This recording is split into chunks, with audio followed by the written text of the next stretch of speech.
Hello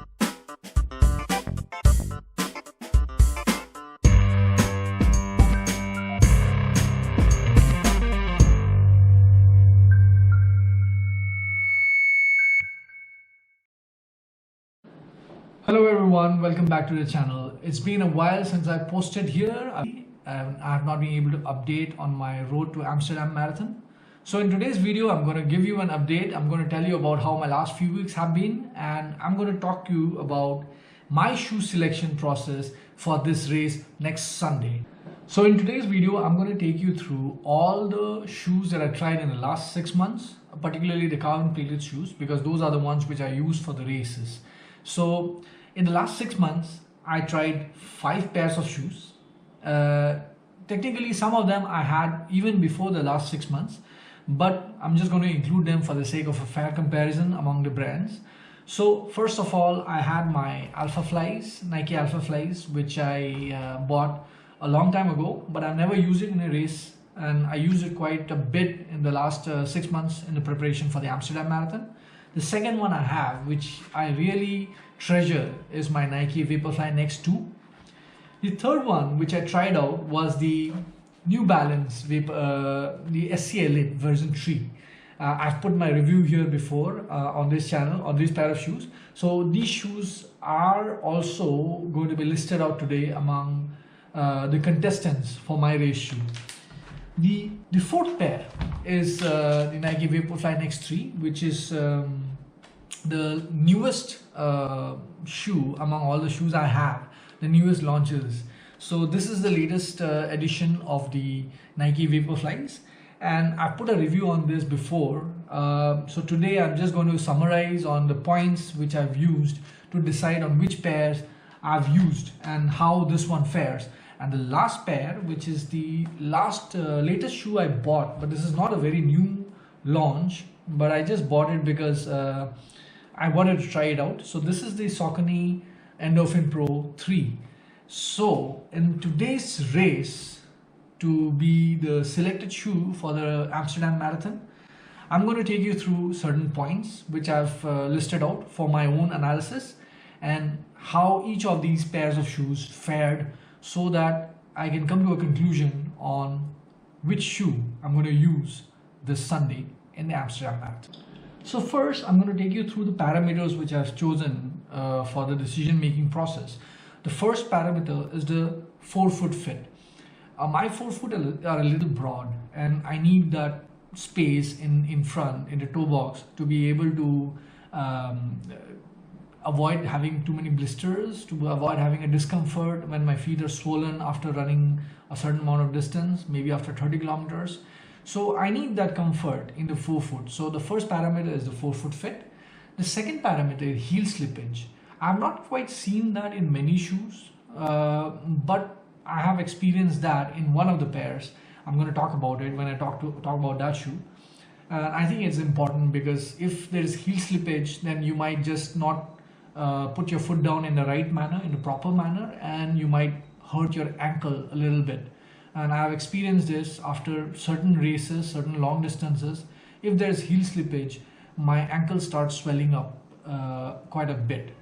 The third parameter is the energy return. The energy return is particular to the race shoes, because they have strong carbon plates and they have good support, which give you a return every time you put your foot down. It gives you a return, pushes you back in the air.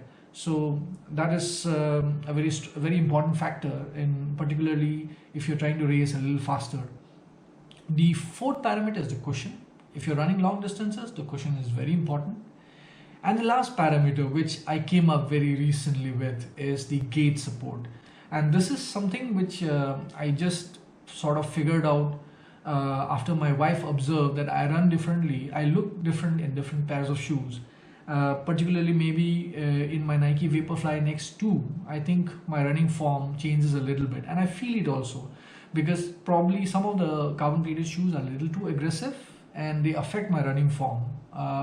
This is not a tried and tested, it's not a scientific thing, it's just something I feel when I run in those shoes. So these are the 5 parameters I'm going to use, and in the end of it, I'm going to score all of it and come to a conclusion of which pair of shoes I'm going to use for my race. Alright, first up is the Nike Alpha Fly. Well, the Alpha Fly has been a very popular shoe, and it has been in contest with the Vaporflies for quite long, and Kipchoge has broken a world record in this. And I mean, there are people who really are die-hard fan about this shoe, but for me it doesn't work so well. But nonetheless, let me just put down the parameters. In terms of forefoot fit, it gets a 4. It's a little too spacious for me. The room is a little too much. The second part is the heel slippage. Not much heel slippage in this. It gets a 5 point from me. Energy return is very good. This is a very aggressive shoe, so it gets a 5 point. The cushion is also superb, so that's a 5 point from me. In terms of the gait support, in terms of how it affects my running form, it gets a 2, because visibly when I run in these, I don't run in my normal form. I kind of start bounding around a little bit, because this is a little too aggressive for me. So overall score for this shoe is 21 points. The next pair I'm going to compare is the Nike Vaporfly Next 2. So I've run 2 marathons in this, and it has been nothing but amazing. So this pair of shoes is my personal favorite. In terms of the forefoot fit, I think it's okay. I could use a little bit of room, but I think it's still quite okay. It scores a 4 out of 5 in this parameter. In terms of heel slippage, this has a little bit of a problem. If I don't tie it up properly, there's a little bit of a slippage in the heel, which sort of brings down the score to 4 out of 5. The energy return is superb. There are again world records attached to this shoe, and it scores a 5 out of 5 in energy return. In terms of cushion, again, it's a good support for long distances, so 5 out of 5. And in terms of gait support, somehow, I don't know, this pair of shoes really brings out the best in me. I just flow. I look my gait seems very easy when I'm running in these pair of shoes. So I have 2 people who have witnessed me running in the shoes and given me feedback. One is my coach Tommy from Run Energy, and he said I look in Rome Marathon, he said I looked very smooth towards the end of the race. That was around a 41st kilometer. And also my wife, whenever I do my interval run, sometimes she gives me a feedback, and she says that I look very smooth when I run in these pair of shoes. So I think my running form is somehow supported by this. So this scores overall 23 points out of 25. The third pair of shoe is the Vaporfly Next 3. Oh, I really wanted this to be the topmost, because this is the newest, and I was hopeful that Nike would come up with something better. But it's overall a decent pair of shoes. The forefoot fit is okay. It again scores a 4 out of 5. The heel slippage is not much. I think they improved this part from the previous version, the Nike 2, Vaporfly 2, Next 2. So this one is better than the Next 2 in terms of heel slippage. So it scored a 5. It scored a 5 out of 5. In terms of energy return, that's where I didn't feel it really making me feel any faster. So a 3 out of 5. Cushion is 5 out of 5. Brilliant cushion. It somehow feels even softer than the Nike Vaporfly 2. And last is the gait support. It scores a 3 out of 5. So nothing much to write back home about. So it's just about there with 20 points out of 25. The fourth shoe that I have in the list is the Saucony Endorphin Pro 3. Oh, this shoe, I love this shoe. Really love this shoe. And this comes probably closest to beating the Nike Vaporfly so far. It scores a 5 point in the forefoot fit. I think I love this even better than the Nike Vaporfly. The forefoot is really brilliant. There's no heel slippage. It's perfect for me. The energy return is perfect. I can feel it pushing me forward with its speed roll technology. The cushion support is amazing. But in the end, the gait support, if I run in this for a long duration and I'm tired in this, it kills my form. So that is where it loses out, and it has a 3 out of 5. Otherwise, it would have had a perfect score. I still love the shoes, and it scores 23 out of 25. And the last one, but not the least, this is another pair of shoes which I really wanted to run in a marathon. I really love this. The forefoot fit, in fact, it would have been perfect except for the forefoot or the midfoot feet. I would rather say midfoot, because the midfoot has some problems which sort of, because of the stitching. So it sort of cuts into my forefoot, midfoot or forefoot, somewhere there. So it cuts into my foot and it scores a 1 point. It has caused me to bleed twice and I haven't worn it since. Somebody recommended that in one of the videos, somebody posted a comment saying that I should wear a tape on my foot while wearing this and try it out. I'm yet to try it out because I didn't want to try something new just close to the race. So I'm going to try it out after the marathon. But as of now, the forefoot fit score is 1 out of 5 for this one. There's no heel slippage, not really. A little loose, but let's see, I give it a 4 out of 5. The energy return is brilliant, 5 out of 5. The cushion is brilliant. It's again a 5 out of 5. And in terms of gait support, it's not too bad. I haven't used it for long runs, so it wouldn't be fair to rate it poorly. So I just gave it a 4 out of 5 with a total score of 19. So in summary, if I look at the total points for all the shoes, the Nike Vaporfly Next Percent is at 23 points and the Saucony is at 23 points. At the bottom of the table is the New Balance, and coming up in the second last and the third last position are the Alphafly and the Vaporfly Next 3. So that leaves me with a tie between these two pair of shoes. So which one should it be?